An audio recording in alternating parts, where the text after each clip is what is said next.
رہے. حضرت عمر کہتے ہیں میں سویا ہی نہیں ساری رات کہ میرے ہاتھ ٹھنڈا آنے والا, سویرے مجھے ملے گی فتح کی نذیر اور خوشخبری. فرماتے ہیں میں سویا ہی نہیں. حضرت علی سے پوچھا آپ کدھر تھے؟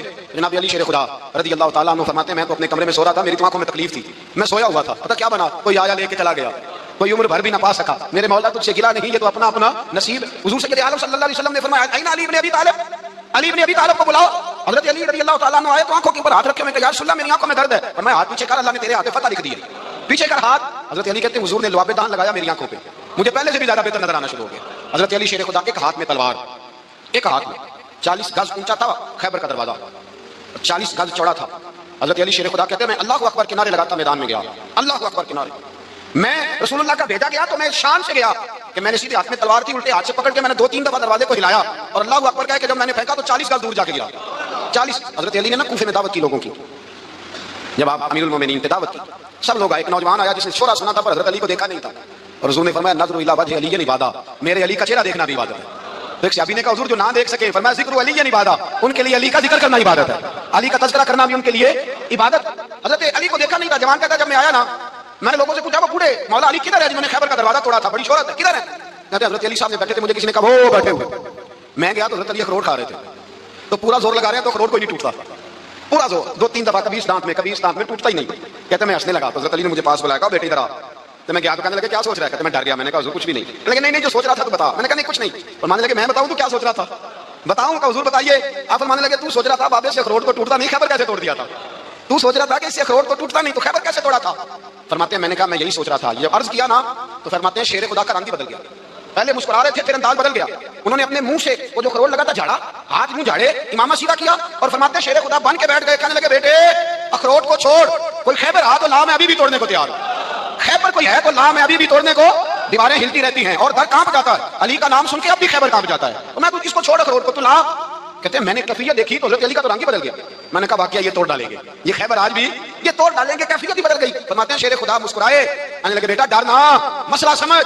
کہا حضور کیا ہے؟ آپ فرمانے لگے اخروٹ میں جسم کی قوت سے توڑ رہا ہوں اور خیبر میں نے اپنے ایمان کی قوت سے توڑا تھا. میرے ایمان میں آج بھی بڑی قوت ہے, آج بھی اگر کفر للکارے گا, آج بھی اگر دین کا دشمن للکارے گا, علی کا جذبہ جہاد آج بھی بڑا جوان ہے, غیرت ایمانی آج بھی بڑی, دین کے ساتھ وفا کا رشتہ آج بھی بڑا میرا جوان ہے. تو بتا تو خیبر توڑنا ہے. حضرت علی شیر خدا ہر جگہ قربانی حضرت علی کی. جب مدینے میں نا حضور نے سب کو انصار اور مہاجرین کو بھائی بھائی بنا دیا تو حضرت علی چپ کر کے کھڑے ہیں. حضور نے فرمایا کیا سوچ رہے ہو؟ کہا حضور مجھے بھی تو کسی کا بھائی بنائے نا. حضور نے فرمایا انت اخی فی الدنیا والآخرہ, تو دنیا میں بھی میرا بھائی ہے, آخرت میں بھی میرا بھائی ہے. امام راضی نے لکھی ہے ایک بات, بڑی عجیب بات لکھی. امام راضی کہتے ہیں زمین پہ نبی پاک نے حضرت علی کو بھائی بنایا تھا تو آسمانوں پہ جبریل امین نے حضرت میکائیل کو بھائی بنا لیا. تو رب کریم نے پوچھا کیوں بھائی بن گئے ہو؟ کہ تیرے محبوب کا جلوہ دیکھ کے بن گئے. جس رات نبی پاک صلی اللہ علیہ وسلم ہجرت کر کے آئے نا, ایک کو حضور نے ساتھ لے لیا, امیر المومنین حضرت ابو بکر صدیق. ابو بکر دا پہلا نمبر کس کا ہے؟ دوسرا, تیسرا, چوتھا. یہ سبق بچوں کو یاد کرائیں. اب ہمارے لوگ مسئلے بھی قوالوں سے پوچھنے لگے ہیں, فتویٰ بھی قوال کا چلتا ہے, اللہ خیر کرے. حضرت ابو بکر صدیق کو حضور نے ساتھ لے لیا ہجرت کی رات, اور مولا علی شیر خدا کو بستر پہ سلایا. رستے میں بھی بڑا خطرہ تھا, پر بستر پہ اس سے زیادہ خطرہ تھا, اس لیے کہ جب چادر میں لپٹا ہوا کوئی شخص ہے تو کسی کو کیا پتا کون ہے. اگر آ کے وہ پردہ نہ ہٹاتے, ایسے ہی قتل کر دیتے تو کیا پرسانے حال ہوتا, کچھ بھی نہ ہوتا. امام راضی کہتے ہیں رب کریم نے فرمایا جبرائیل میکائیل تم دونوں کہتے تھے ہم بھی بھائی بھائی بن گئے, بتاؤ تم میں سے کوئی ایک دوسرے پہ جان قربان کرے گا جان؟ فرشتے خاموش ہو گئے. تو رب نے فرمایا اب نیچے ذرا جلوے تو دیکھو, علی میرے رسول پہ جان قربان کر رہا ہے, جاؤ دیکھو نا جا کے جلوے, تم تو بھائی بھائی بنے تھے. فرشتے عرض کرنے لگے مولا ہماری ڈیوٹی کیا ہے؟ فرمایا اب تمہاری ڈیوٹی یہ ہے کہ تم جاؤ زمین پہ 2 تلواریں لے لو اور علی کی چارپائی کے اوپر کھڑے ہو جاؤ, اس نے میرے مصطفیٰ پہ جان قربان کی ہے, اس کی جان کی حفاظت کرو. وہاں کھڑے ہو جاؤ. فرشتے بھی کرتے ہیں تعظیم میری, فدا ہو کہ ان پر یہ عزت ملی ہے. حضرت شیر خدا مولا علی ہر میدان میں اول, ہر جنگ میں پیر, السابقون السابقون اولئک المقربون. اللہ فرماتا ہے سبقت لینے والے سبقت لے گئے, آگے گزرنے والے آگے گزر گئے, اور یہی لوگ ہیں جنہیں رب کا قرب نصیب ہوا. حضرت علی نے مکان نہیں بنایا ساری زندگی, مکان نہیں بنایا, کوئی کاروبار نہیں کیا ساری عمر. اب اس پہلو پہ بھی ذرا غور کریں. حضرت علی رضی اللہ تعالیٰ عنہ نے کوئی بینک بیلنس نہیں بنایا.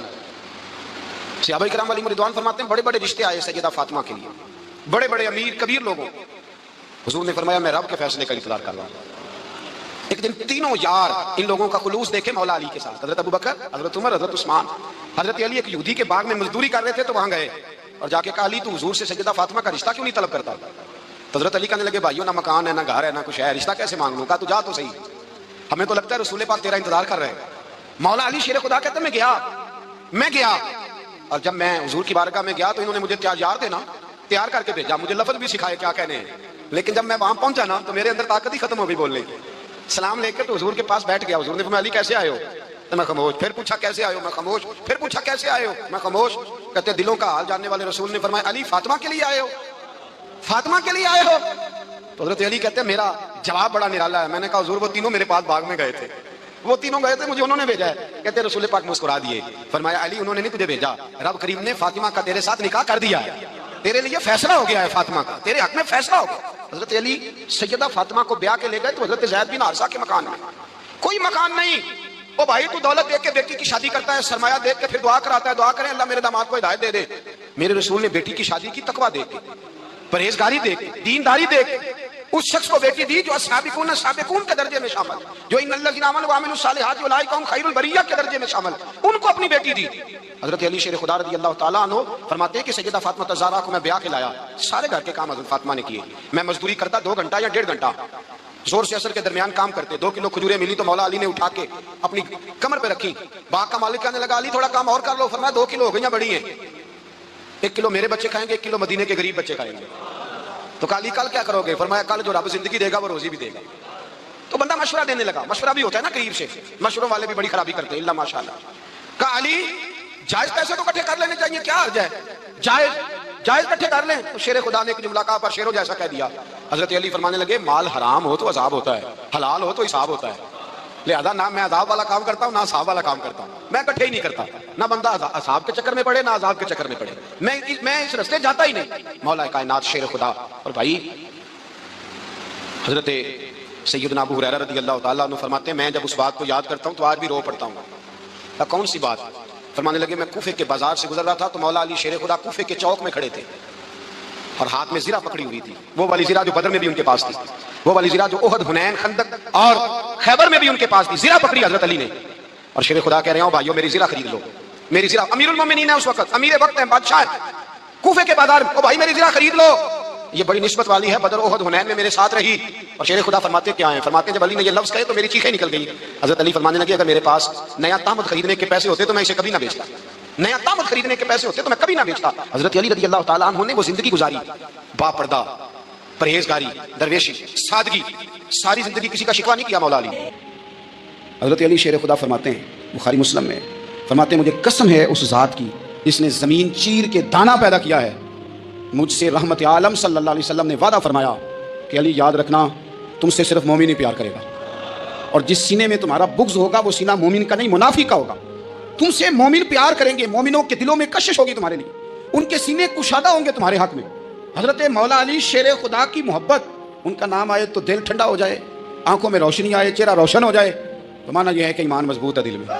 اور اگر بندہ کمزور ہونے لگ جائے, اگر اس کی کیفیات کوئی اور رنگ پیش کرے تو مانا یہ ہے کہ ایمان سینے میں مضبوط نہیں ہے. حضرت علی شیر خدا سے حضور کا جو قربت کا تعلق, دیکھیں کچھ لوگ ایسے ہوتے ہیں کہ جن سے قربت ہوتی ہے, آپ نے کبھی دیکھا ہے ہر بندے سے مل کے بندہ رو نہیں سکتا, ہر بندے کو دیکھ کے رونا آتا نہیں, لیکن کچھ لوگوں سے روح ملتی ہے نا کسی کی, تو ویسے کبھی وہ بندے مل جائے نا دل کرتا ہے تینوں سامنے بٹھا لاؤں, درد پرانے چھیڑا. کچھ لوگ ایسے ہوتے ہیں جن کے ساتھ حضور تشریف فرما ہے, حضرت علی شیر خدا کہیں گئے ہوئے ہیں تو محبوب کیا فرماتے ہیں؟ فرماتے ہیں اللہ اس وقت تک میرے پاس حضرت اسرائیل کو نہ بھیجنا جب تک میں علی سے ملاقات نہ کر لوں. دعائیں ہو رہی ہیں کہ جب تک ملاقات نہ ہو جائے میرا جانے کا وقت نہ آئے. مشکات میں حدیث موجود. تو سرور کائنات علیہ السلام کا جو ان کے ساتھ قربت ہے, حضور کا جو ان سے پیار ہے, حضور نے ہر مہاجر کو ایک انصاری کا بھائی بنایا. انصار کے اندر حضور نے بھائی چارہ قائم فرمایا, اور یہ تاریخ کا وہ والا بھائی چارہ ہے جس کی نہ اس سے پہلے کوئی مثال ہے نہ قیامت تک دوبارہ کوئی مثال دی جا سکتی ہے. بھائی جب سگے بھائی جب شادی شدہ ہو جاتے ہیں نا, ان کی اپنی اپنی جیبیں ہو جاتی ہیں, اپنی اپنی گفتگو ہو جاتی ہے. 6 ماہ کے بچے کے بارے میں بھی وہ کہنے لگ جاتے ہیں میں نے بچوں کا بھی تو کچھ بنانا ہے نا. انہیں بالکل اب وہ چیزیں نظر آنی بند ہو جاتی ہیں جس میں والدین اور بہن بھائی شامل ہوتے ہیں. وہ کہتے ہیں میرے بھی تو بچے. لیکن یہ بھائی چارہ مہاجرین اور انصار کا اتنا زبردست اور معنی خیز ہے. حضور نے بھائی چارہ قائم فرمایا. سگے بھائیوں کو وراثت دینا مشکل ہوتا ہے. بڑا کہہ رہا ہوتا ہے کمائی تو میں نے کی تھی, چھوٹا کہہ رہا ہوتا ہے کہ باہر تو پہلے میں گیا تھا, جھگڑے.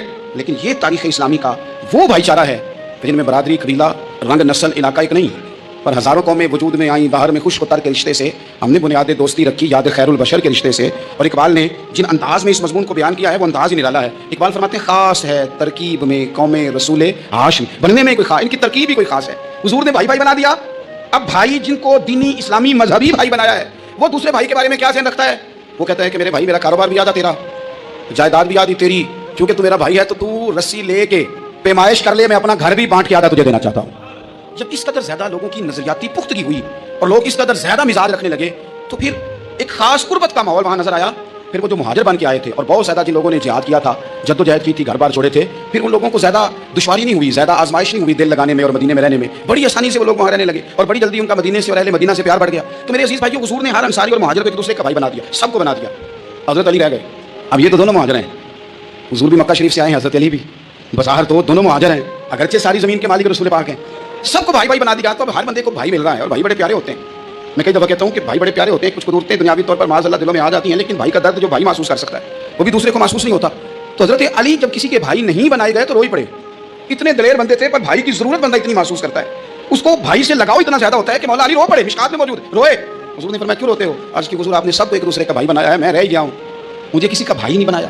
اب وہ آنسوؤں میں لپٹی ہوئی وہ بات حضرت علی نے عرض کی تو محبوب نے فرمایا علی انت اخی فی الدنیا والآخرہ، فرمایا علی تو میرا بھائی ہے اور میرا دنیا میں نہیں، تو دنیا اور آخرت میں میرا بھائی ہے، تو میرا بھائی ہے دنیا میں بھی اور آخرت میں۔ تو حضرت مولا علی شیر خدا کرم اللہ تعالیٰ وجہہ الکریم کے جو فضائل ہیں، جو ان کی خصائص ہیں، ان کی جو فضیلت کی باتیں، میں نے جیسے کہا کہ انہیں بڑی زیادہ دلچسپی تھی میدان جہاد سے، شوق شہادت ان کا دیدنی تھا۔ ایک موقع پر نبی پاک صلی اللہ تعالیٰ علیہ وسلم نے ارادہ فرمایا کہ حضرت علی کو اپنا نائب بنا کے مدینہ منورہ میں چھوڑ کے جایا جائے۔ محبوب کریم علیہ السلام جب بھی تشریف لے جاتے تھے تو کسی ایک کو نائب بنا کر مدینہ منورہ میں چھوڑ جاتے۔ حضرت عبداللہ ابن مختوم رضی اللہ تعالیٰ عنہ کو بھی ایک دفعہ حضور چھوڑ کے گئے، تو ایک جنگ کے موقع پر محبوب نے حضرت علی شیر خدا سے کہا کہ آپ کو میں اپنا نائب بنا کے یہاں چھوڑ کے جاتا ہوں۔ یہاں لوگ جان چھڑاتے ہیں، کام کا جب وقت آتا ہے، میدان میں نکلنے کا وقت آتا ہے تو جان چھڑاتے ہیں، اور وہ کہتے ہیں کہ باقی سارے کام دے لو، جب وقت مشکل آئے تو پھر ہمیں کام نہ بتاؤ۔ اب مشکل وقت ہے، جہاد میں جانا ہے۔ حضرت مولا علی شیر خدا کرم اللہ تعالیٰ وجہہ الکریم کو حضور نے فرمایا کہ اس دفعہ میرا ارادہ بنا ہے کہ تمہیں چھوڑ کے جاؤں۔ تو حضرت علی کو چھوڑ کے جایا جا رہا ہے، ان کو مدینے میں رہنا ہے، میدان میں نہیں جانا۔ عام آدمی کتنا پسند کرتا ہے کہ میں آرام سے رہوں گا، لیکن حضرت علی کو اتنا شوق تھا میدان جہاد کا، اتنی تڑپ تھی ان کے دل کے اندر کہ عرض کرنے لگے یا رسول اللہ صلی اللہ تعالیٰ علیہ وسلم، رو پڑے، کہنے لگے حضور ساری دنیا میدان میں جہاد کرے گی اور میں یہاں عورتوں اور بچوں کے پاس رہوں گا، میں یہاں عورتوں اور بچوں کے بیچ وقت گزاروں، حضور مجھے لے کے جائیں۔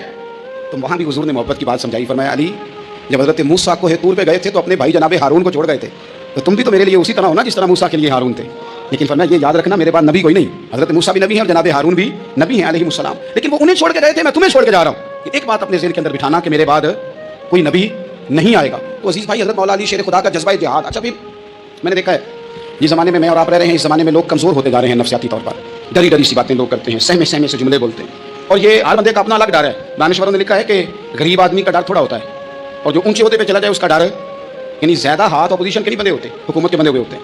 لوگوں کو ساتھ لے کے اپوزیشن نہیں چلنا ہوتا، حکومت نے چلنا ہوتا ہے۔ تو حکومت میں جب لوگ ہوتے ہیں تو ان کے اندر کمزوری آ جاتی ہے، جب آپ بڑے عہدے پہ چلے جاتے ہیں تو آپ کی مجبوریاں بھی بڑی ہو جاتی، ہر آدمی کہیں نہ کہیں کمزور پڑتا ہے۔ اور ہمارے ہاں تو لوگ ذرا بیمار ہو گئے تو گئے، اور آج کل تو سب سے بڑا مسئلہ وہ یہ ہے کہ لوگ کیا کہیں گے، اور لوگوں نے بڑے بڑے لوگوں کو پاگل کر دیا ہے، بڑے بڑے لوگوں کو۔ ہمارے علماء نے ایک بات لکھی ہے کہ ایک دفعہ نا ایک استاد صاحب سبق پڑھانے کے لیے آئے تو طالب علموں نے ارادہ کیا کہ آج استاد جی کو بیمار کرنا ہے۔ یہ جو آپ کے مشیر ہوتے ہیں نا ارد گرد، ان کی پڑتال بھی بڑی ضروری ہوتی ہے کہ یہ خبر کون سی لے کے آ رہے ہیں اور یہ کس طرح سے گائیڈ کر رہے ہیں۔ ہمیں تنقید کرنے والا بندہ اچھا تو نہیں لگتا، لیکن تنقید کرنے والے جو ہوتے ہیں وہ ہمیں نکھارتے ہیں، وہ ہماری کمزوریاں جو ہمارے اپنے نہیں نکال سکتے وہ نکال کے ہمیں بتاتے ہیں کہ تو یہاں کمزوری کر رہے ہیں، اس کا نفع ہوتا ہے۔ طالب علموں نے ارادہ کیا ایک دفعہ، یہ ہم جو اتنی زیادہ توجہ کرتے ہیں نا لوگوں کی باتوں پہ، لوگ کیا کہیں گے، میں کئی دفعہ دوستوں سے عرض کرتا ہوں زیادہ وضاحتیں نہ دیا کریں، زیادہ وضاحتیں دینے سے بھی بندہ کمزور ہو جاتا ہے۔ ہر وقت کا انداز وضاحتوں کا اور ہر وقت دفاعی محاذ پہ نہیں کھڑے رہنا چاہیے۔ وہ ارادہ کر لیا لوگوں نے، طالب علموں نے، کہ استاد جی کو بیمار کرنا ہے، تو استاد سب چنگے بھلے اچھے بھلے صحت مند آئے، کلاس میں داخل ہوئے تو پہلا شاگرد کہتا ہے استاد جی خیر ہے، آنکھیں بڑی سرخ ہیں، چل دوڑ جا بیوقوف آدمی، بالکل ٹھیک ہوں، چل کلاس میں بیٹھ جل۔ تھوڑا سا آگے گئے تو دوسرا شاگرد، انہوں نے اب 10-15 نے ارادہ کیا ہوا تھا، دوسرا کہنے لگا خیریت ہے، بڑے کمزور کمزور لگ رہے ہیں۔ اس نے کہا میں بالکل ٹھیک ہوں، کمزور کا چل دوڑ جا اپنا کام کر۔ وہ تیسرے کے پاس گئے تو کہنے لگا استاد صاحب خیر ہے آپ کے، تو مجھے ہاتھ بھی کامتے دکھائی دے رہے ہیں۔ اس نے کہا اچھا واقعی۔ اب چوتھے نے بھی یہی بات کی، پانچویں نے یہی بات کی، تو آدھا گھنٹہ گزرا تو استاد جی کو سچ میں بخار چڑھ گیا، تو چھٹی پہ چلے گئے۔ کیوں؟ باتوں پہ توجہ ہے نا، لوگوں کے سامنے ہم لوگوں کی باتوں کے مطابق اپنے معاملات کو ترتیب دیتے ہیں نا۔ کچھ لوگ سوشل میڈیا دیکھ کے نظریہ قائم کرتے ہیں، کچھ ہوا دیکھ کے نظریہ قائم کرتے ہیں۔ وہ قائد اعظم محمد علی جناح کی ایک بات نہیں بھولتی کہ انہوں نے کہا تھا، ہندو لیڈر جو تھا جس کو لوگ گاندھی کہتے تھے، اس سے کہا تھا تیری اور میری سیاست میں فرق ہے، تو لوگوں کا رجحان دیکھ کے فیصلہ کرتا ہے اور میں، قائد اعظم کہنے لگے، میں فیصلہ کر کے لوگوں کا رجحان کر دیا کرتا ہوں۔ یہ کمال ہوتا ہے کسی شخص کا کہ اس کا اپنا نظریہ غالب آئے، بجائے اس کے کہ وہ دیکھے آج کل لوگ کیا کہہ رہے ہیں تو لہذا میں اس طرح کا ڈال جاؤں۔ لوگ تو ایک وقت کے لیے کچھ کہتے ہیں، پھر اگلے 4 گھنٹوں میں کچھ اور کہتے ہیں۔ حضرت مولا علی کے مزاج میں استقامت ہے، اور جو لوگ جو بہت زیادہ پروپیگنڈا کرتے ہیں، بہت زیادہ کسی کے بارے میں بات کرتے ہیں، ان کا وہ مزاج نہیں، ان کی وہ طبیعت نہیں، وہ اپنے حساب سے فیصلہ کرتے ہیں۔ ایک شخص تھا عمر بن عبد ود، 90 سال کا بوڑھا، لیکن جب تلوار لے کے میدان میں آتا تھا تو 1000 آدمی کے مقابلے میں لڑتا تھا، اور لوگ جگہ جگہ یہ کہتے تھے تو اس طرح ہے جس طرح عمر بن عبد ود لوگوں کو ڈراتا ہے، تو اس طرح ہو گیا۔ یہ اس کے ارد گرد کے لوگ اس کی مثالیں دیتے تھے۔ جنگ خندق جب ہو رہی تھی تو یہ مقابلے میں آ گیا، تو حضرت علی المرتضیٰ شیر خدا کرم اللہ تعالیٰ وجہ الکریم بھی تشریف فرما تھے۔ اب پورے عرب کے اندر اس کے بارے میں یہ کہا جاتا تھا کہ اس سے نہ لڑو، وہ تو خونخوار ہے، وہ تو درندہ ہے، وہ تو جنگلی شیر کی طرح آتا ہے، وہ تو کاٹ کھانے کو دوڑتا ہے، اس سے کون لڑے؟ ایک خیال تھا، اور وہ پروپیگنڈا بعض اوقات اتنا زیادہ کسی کے بارے میں ہوتا ہے کہ میں بچے لوگ آتے ہیں نا بچہ کام کرانے کے لیے تو کہتے ہیں پیچھا بڑا ضدی ہے، کسی کی بات نہیں مانتا، باقی بچے ٹھیک تھے، یہ تو بڑا ہی نالائق نکلا ہے۔ تو میں کہتا ہوں کہ آپ اس کے سامنے یہ والی باتیں نہ کریں, یہ پکا ہو جائے گا کہ میں ضدی ہوں. تو آپ ذہن بنا رہے ہیں اس کا کہ تو اس طرح کا ہے. ذہن بنا دیا لوگوں نے کہ عمر بن عبد ود کے مقابلے میں کوئی نہیں آ سکتا. خندق میں یہ آیا, اس نے للکارا مسلمانوں کو, آؤ وہ تمہاری جنت کدھر ہے جس کے بارے میں تم کہتے ہو کہ ہم شہید ہوں گے, تو آؤ میرے مقابلے میں نکلو. جب اس نے پہلی دفعہ للکارا, ابھی بات ختم نہیں ہوئی تھی کہ مولا علی تلوار لے کے اللہ اکبر کہتے کھڑے ہو گئے. حضور نے فرمایا بیٹھ جاؤ. حضرت علی پھر بیٹھ گئے. وہ پھر پکارا, اٹھو کوئی میرے مقابلے میں. تو مولا علی شیر خدا پھر کھڑے ہو گئے, پھر کھڑے ہو گئے. حضور نے فرمایا بیٹھ جا. ایک شخص نے کہا علی یہ عمر بن عبد ود ہیں. فرمایا مجھے پتہ ہے. نہیں سمجھے آپ بات, میں آپ کو سمجھا کے لایا ہوں پیچھے سے کہ پروپیگنڈا کرتے ہیں نا لوگوں کو, آگے نہ جانا, یا کرنٹ بڑا زیادہ ہے, وولٹیج بڑے سخت ہیں, تو آگے نہ بڑھنا. بھائی کیا ہو جائے, اٹھ باندھ کمر کیوں ڈرتا ہے, پھر دیکھو خدا کیا کرتا ہے. حضرت علی تیسری دفعہ اس نے کہا نا ہے کوئی, تو حضرت علی پھر اٹھے. اب تو رسول پاک صلی اللہ تعالی علیہ وسلم نے تھپکی دی. بعض جگہ یہ ہے کہ حضور نے خود تلوار تھمائی, سر پہ امامہ باندھا, اور حضور نے فتح یابی کی دعا فرمائی. حضرت علی گھوڑے پہ بیٹھے نکلے, اور جب اس کے سامنے گئے تو جا کے کہنے لگا میرا پتہ ہے. حضرت علی فرمانے لگے تو اپنا چھوڑ, میرا پتہ ہے تجھے, مجھے تو جانتا ہے. کہنے لگا میں 1000 کے مقابلے میں اکیلا لڑتا ہوں. حضرت علی شیر خدا فرمانے لگے پتہ نہیں تو کن سے لڑتا رہا ہے, جانے وہ کون ہے جن سے تو لڑتا رہا ہے, وہ کون 1000 تھے جو تیرے مقابلے میں آتے تھے, پتہ نہیں. تو کہنے لگا میرا نام میری ماں نے عمر بن عبد ود رکھا ہے. پر میں چھوڑ دوں, میری ماں نے میرا نام حیدر رکھا ہے. کہنے لگا تیری عمر چھوٹی ہے, کوئی بڑا لا. فرمانے لگے یہ تو جب ہنجے میں پنجہ ملے گا تو پتہ چلے گا عمر کس کی چھوٹی ہے. ابھی تو کہانیوں سے متاثر کرنا چاہتا ہے, تو چاہتا ہے کہ تو پریشر ڈال کر میں تیری بات سنوں, تو مقابلے میں آ ڈینگے نہ مار, کہانیاں نہ سنا, دیواریں ہلتی رہتی ہیں اور در کانپ جاتا ہے. علی کا نام سن کے اب بھی خیبر کانپ جاتا ہے. تو مقابلے میں آ, تو باتیں بنا رہا ہے, کہانیاں سنا رہا ہے. تو کہنے لگا تو بچہ ہے, میں چاہتا نہیں تیرا خون بہاؤں. تو حضرت علی کہنے لگے میں بڑے دن سے پریشان ہوں کہ کسی بے ایمان کا خون بہایا کیوں نہیں, میرا بڑا دل کر رہا ہے تیرا خون بہاؤں. اس نے بڑی زوردار ضرب لگائی. غصے میں اتنا پاگل ہوا, کیونکہ اس کے بارے میں معروف تھا کہ وحشی مزاج آدمی, اتنا سخت پاگل ہوا غصے میں, اس نے اپنے گھوڑے کے پیر کاٹ ڈالے. پہلے تلوار گھوڑے کو دے ماری, اس کو کاٹ کے دوڑا. یہ کیوں کرتے تھے لوگ, عرب کے لوگ اس وقت یہ کام کرتے تھے کہ ہم نے گھوڑا ہی مار ڈالا ہے تاکہ ہم بھاگ نہ سکے. کہتے ہیں کشتیاں جلا دی ہیں کہ اب واپس جانے کا راستہ ہی بند ہو جائے, گھوڑے کے پیر کاٹ ڈالے کہ بھاگنا نہیں. اور بڑی زور سے اس نے ضرب لگائی حضرت علی پر. حضرت علی نے جب روکی تو وہ ڈھال ٹوٹ گئی حضرت مولا علی, اور آپ کے امامے کو اس کی تلوار بھی لگی. آپ نے فرمایا دکھا لیا تو نے زور, اب میری باری ہے. حضرت مولا علی شیر خدا کا قد بازار چھوٹا تھا. صحابہ کہتے ہیں ہم دور سے دیکھ رہے تھے, اللہ اکبر کہہ کے تھوڑا سا زمین سے وہ اٹھے, تھوڑا سا اٹھے, اور پھر دوبارہ نہیں انہیں تلوار چلانی پڑی. ایک ہی ضرب لگائی اور اس کے 2 ٹکڑے کر کے اسے زمین پہ پھینک دیا. تو عزیز دوست آپ یاد رکھیں گے اس بات کو کہ اپنی زندگی کے اندر مرعوب ہونا چھوڑ دیں. روب میں تاتاریوں نے مسلمانوں کو مرعوب کر لیا تھا, روب ڈال لیا تھا کہ ہم بہت بڑے لوگ ہیں. یہی آج ہمارے ساتھ بہت سارے لوگ کرتے ہیں, دلوں میں روب آ جاتا ہے, امیر رشتہ دار کا, فلانے کا فلانے کا, پھر وہ جو مرضی کرتا ہے. تاتاریوں کی ایک بی بی وہ کیا کرتی, وہ 9-10 مسلمان نوجوانوں کو سڑک پہ کھڑا کر جاتی, کہتی ادھر کھڑے ہونا, میرے آنے تک ہلنا نا, جوان ہے لیکن روب ہے نا کہ یہ بڑے وحشی ہیں. اکیلی بی بی اندر جاتی, تلوار لے آتی, اور وہ کھڑے ہیں, وہ بھاگے بھی نہیں, اتنا ڈر گئے, ٹانگیں کانپ رہی ہیں, بھاگنے کی بھی ضرورت نہیں کر رہے. تسلی سے گئی ہے, تلوار لے کے آئی اور اس نے 9 جوان مسلمانوں کے گلے کاٹ دیے. اس روب سے نکلے باہر, نوجوانوں سے کہتا ہوں نکلو. اور جن لوگوں نے دنیا میں انقلاب برپا کیا وہ غریب گھروں کے تھے, وہ لوگ تھے کہ جو بازار کسی بڑے قبیلے سے نہیں تھے. ہم محنت کریں, تعلیم حاصل کریں, جدوجہد کریں, مشقت کریں, اپنی زندگی میں کچھ مقاصد کے حصول کے لیے آگے بڑھیں. اور اگر آپ کہیں کہ دائیں بائیں میرے فلاں آدمی مجھے یہ مشورہ دے رہا ہے, تو کچھ لوگ دنیا میں باتیں کرنے آئے ہیں, انہوں نے باتیں کرنی ہے اور بڑا فائدہ ہوتا ہے, ان کو باتیں کر لینے دیں, ان کو کرتے رہنے دیں. کام کرنے والا بندہ کام کرتا ہے اور کرتا ہی چلا جاتا ہے, وہ منتر تک پہنچ جاتا ہے. حضرت علی کے مزاج میں دلیری ہے, ہمت ہے, ایک بات. اور دوسری بات دانائی, حکمت. یہ جو ہمارے فیصلے ہیں نا جذباتی, اور جناب آج فلانے نے یہ کہہ دیا تو میرا پروگرام یہ بن گیا, تو پھر کل کسی نے اور کچھ کہہ دیا تو میرا پلان اور بن گیا. میں سب سے زیادہ ان لوگوں کے حق میں پریشان ہوتا ہوں جو سویرے کچھ اور کہتے ہیں, دوپہر کو کچھ اور کہتے ہیں, شام کو کچھ اور کہتے ہیں. بھئی آپ کا کوئی نظریہ ہونا چاہیے, کوئی ویژن ہونا چاہیے زندگی میں, آپ کے اندر کوئی حکمت اور دانائی ہونی چاہیے. اس کے لیے کیا کرنے کی ضرورت ہوتی ہے, اس کے لیے ضرورت ہوتی ہے کہ آپ کا ذہن ایک طرف ہو. میرے اسلاف فرمایا کرتے تھے زندگی میں ایک کام کر لو پر صحیح کر کے کر لو. ہم نے تو سارے کام کرنے ہیں. آج کل ہر بندہ صحافی ہے, ہر بندہ تجزیہ نگار ہے, ہر بندہ سیاستدان ہے, ہر بندہ ہی مفتی ہے, ہر بندہ ہی جناب وائز ہے, ہر بندے کے پاس ہی کچھ مسئلے. اس کا نقصان یہ ہے کہ کسی کے پاس بھی کچھ نہیں. وہ کسی درویش نے کہا تھا کہ جب سب لیڈر ہوں تو سمجھو کوئی لیڈر نہیں, کیونکہ سارے جو لیڈر ہو گئے. میرے عزیز ایک طرف ذہن کو رکھیں اور اپنے اس کام میں کمال پیدا کریں. حضرت مولا علی شیر خدا کو اللہ نے حکمت دی تھی. نبی پاک صلی اللہ تعالی وسلم کے صحابی حضرت عبداللہ ابن مسعود رضی اللہ تعالیٰ عنہ فرماتے ہیں, امام ابو نعیم نے لکھا ہے کہ حضرت عبداللہ ابن مسعود فرماتے ہیں نبی پاک صلی اللہ علیہ وسلم نے فرمایا اگر حکمت کے 10 حصے کیے جائیں نا, دانائی کے 10 حصے کیے جائیں, تو اس میں سے 9 حصے اللہ تعالیٰ نے حضرت علی کو عطا فرمایا, اور ایک قصہ باقی لوگوں کو ملا ہے. دانا تھے, معاملہ فہم. کچھ بندے بڑے منافق قسم کے تھے, تو حضرت علی اذان ہو گئی تو وہ حضرت مولا علی شیر خدا کے پاس آ گیا, اذان ہو گئی, حضرت علی نے جماعت کرانی. ان کا خیال تھا کہ آج ہم نے جماعت لیٹ کرانی ہے کسی طریقے سے. ہم چونکہ زیادہ باتیں, میں دوستوں سے کہتا ہوں بہت زیادہ خبریں نہ دیکھا کرو, بہت زیادہ بھی چیزیں نہ سنا کرو. آپ تو میرے بھائی موبائل کے اندر چلے جائیں گے, باہر کی دنیا تو اور ہے, تو تھوڑا باہر بھی نکلیں تصویروں سے, تھوڑا باہر بھی آئیں, دیگر معاملات بھی دیکھیں. ہمیں بڑے بڑے اچھے لوگ زندگی میں مل جائیں گے, لیکن ہم ان کے قریب نہیں جاتے, ہم دیکھتے نہیں کہ اصل بات کیا ہے, سنی سنائی چیزوں پر زیادہ گمان کرتے ہیں. اب حضرت علی چونکہ بڑے دانا تھے, مسلح پہ بڑھ رہے ہیں, جماعت کھڑی کرنی, اللہ اکبر کہہ رہے ہیں. بندوں کا خیال تھا جماعت لیٹ کرانی ہے. نے فٹافٹ حضرت علی سے کہا کہ حضور ذرا وہ جانور تو بتائیے گا کتنے ہیں جو انڈے دیتے ہیں, اور ذرا وہ بھی بتائیے گا جو بچے دیتے ہیں. یہ اب کتنے کو بندہ جانور گنے, آہستہ آہستہ بندہ شمار کرے. ہو بکری جو ہے وہ بچہ دیتی ہے, مرغی انڈا دیتی ہے, اور گائے جو ہے وہ بچہ دیتی ہے, اور بطخ جو ہے وہ انڈا دیتی ہے. بندہ تو یہ گننے لگ جائے. تو حضرت علی شیر خدا یہاں ہاتھ ہیں, فرمانے لگے گھر جا کے گن لینا, موٹی سی بات بتاتا ہوں, جن جانوروں کے کان باہر ہوتے ہیں وہ بچے دیتے ہیں, جن کے اندر ہوتے ہیں وہ انڈے دیتے ہیں. اللہ اکبر. نماز کی نیت باندھ لی تم گننا گھر جا کے. موٹی سی بات بتا دیتا ہوں. وہ صاحب کہتے ہیں میں حضرت علی رضی اللہ تعالیٰ عنہ کو جانے آیا تھا, میں خود بڑا الجھ گیا. یہ کیا ماجرا ہے, کیا معمہ ہے کہ دو فکروں میں انہوں نے بات کو سمیٹا اور کمال کر دی. کہنے لگے گھر جا کے گننا, جہاں ٹائم نہیں, نماز کا وقت ہے, جن کے کان اندر ہے نا وہ انڈے دیتے ہیں, جن کے باہر ہیں وہ جا کے حساب کرنا. آپ ڈھونڈ لیں, تلاش کر لیں, چلے جائیں ماہرین کے پاس, پر شیر خدا شیر ہی ہے. حضرت مولا علی کے جملوں میں کمال ہے, ان کی دانائی, ان کا تدبر, ان کی حکمت, ان کا فہم, ان کی فراست, ان کا کمال. ایک شخص بڑی دور سے آیا, اس نے کہا حضور مجھے نا لمبی باتیں یاد نہیں رہتی, 2 باتیں بس بتا دیں, میں عمل کروں تو زندگی بن جائے, 2 باتیں. تو حضرت علی فرمانے لگے لمبی امیدیں نہ لگانا, لمبی امیدیں نہ لگانا, موت کا پتہ نہیں کب آ جائے. منصوبہ بندی ضرور کرنا آنے والی نسلوں کے لیے, اپنی ذات کے لیے لمبی امیدیں نہ باندھنا, یہ بھی کر لوں گا, یہ بھی کر لوں گا. ہم ریٹائر نہیں ہوتے زندگی بھر, پلان پہ پلان, پلان پہ پلان. تو اگر ہم پلان کر رہے ہوتے ہیں تو جو ہمارے نیچے ہوتے ہیں وہ ہمیں ریٹائر کرنے کا پلان کر رہے ہوتے ہیں. اولادیں تک والدین کو کمزور کرنے کے در پہ ہوتی ہیں کہ ابھی ہٹے تو ہماری باری آئے.